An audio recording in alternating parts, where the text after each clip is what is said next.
भक्त श्रेष्ठ ध्रुव की बड़ी ही मार्मिक कथा आज आपके सामने पेश कर रहा हूं। महाराज उत्तानपाद की दो रानियां थीं। उनकी बड़ी रानी का नाम सुनीति और छोटी का सुरुचि था। सुनीति से ध्रुव तथा सुरुचि से उत्तम नाम का पुत्र उत्पन्न हुआ। महाराज उत्तानपाद अपनी छोटी रानी सुरुचि से बहुत प्रेम करते थे।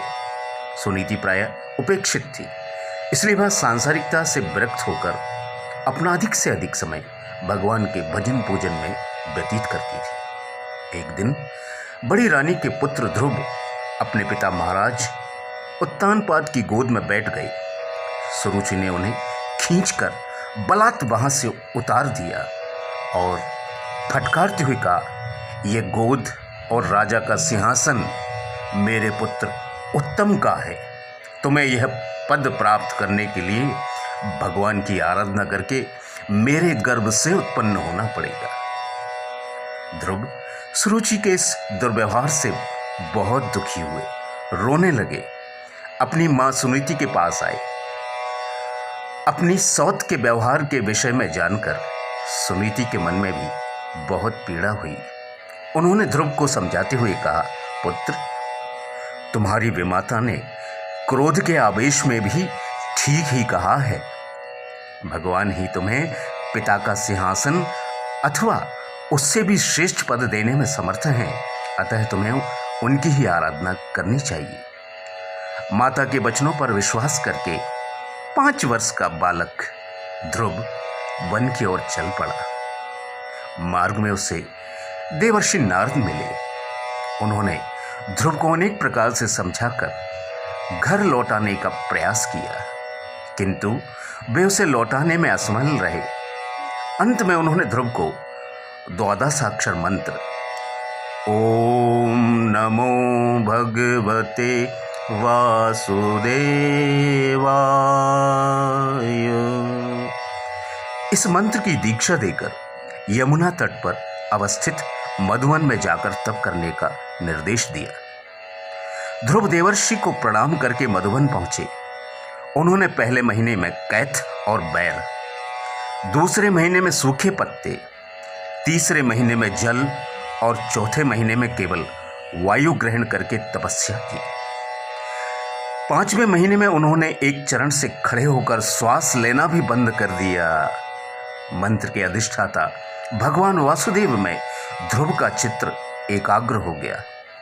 संसार के एकमात्र आधार भगवान में एकाग्र होकर ध्रुव के श्वास अवरोध कर देने से देवताओं का श्वास अवरोध स्वतः हो गया।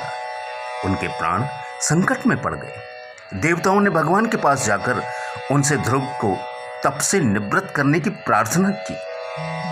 ध्रुव भगवान के ध्यान में लीन थे। अचानक उनके हृदय की ज्योति अंतर्हित हो गई। ध्रुव ने घबरा कर अपनी आंखें खोली। सामने शंख, चक्र, गदा, पद्मधारी भगवान स्वयं खड़े थे। ध्रुव अज्ञान बालक थे। उन्होंने हाथ जोड़कर स्तुति करनी चाहिए, किंतु वाणी के साथ कुछ बोल नहीं पाए। भगवान ने उनके कपोलों से अपने शंख का स्पर्श करा दिया। बालक ध्रुव के मानस में सरस्वती जागृत हो गईं। उन्होंने हाथ जोड़कर भगवान की भावभीनी स्तुति की। भगवान ने प्रसन्न होकर उन्हें अविचल पद का वरदान दिया। घर लौटने पर महाराज उत्तानपाद ने ध्रुव का अभूतपूर्व स्वागत किया और उनका राज्याभिषेक करके तप के लिए वन गमन किया। ध्रुव नरेश हुए। संसार में प्रारब्ध शेष हो जाने पर ध्रुव को लेने के लिए स्वर्ग से विमान आया।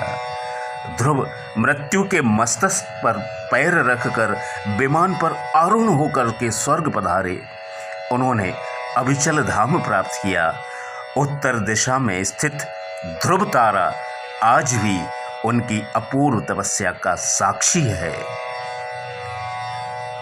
जिस तरह ध्रुव एक छोटी सी अवस्था में उस परम पद को प्राप्त कर गया, ऐसे ही हमें अपने बच्चों को बचपन से ही संस्कारवान बनाने के लिए छोटी छोटी कहानियों के माध्यम से उनके अंदर ये बीज आरोपित करना होगा, तभी वह एक बड़ा कार्य या महान कार्य करने में निपुण होंगे, सक्षम होंगे। जय श्री कृष्ण।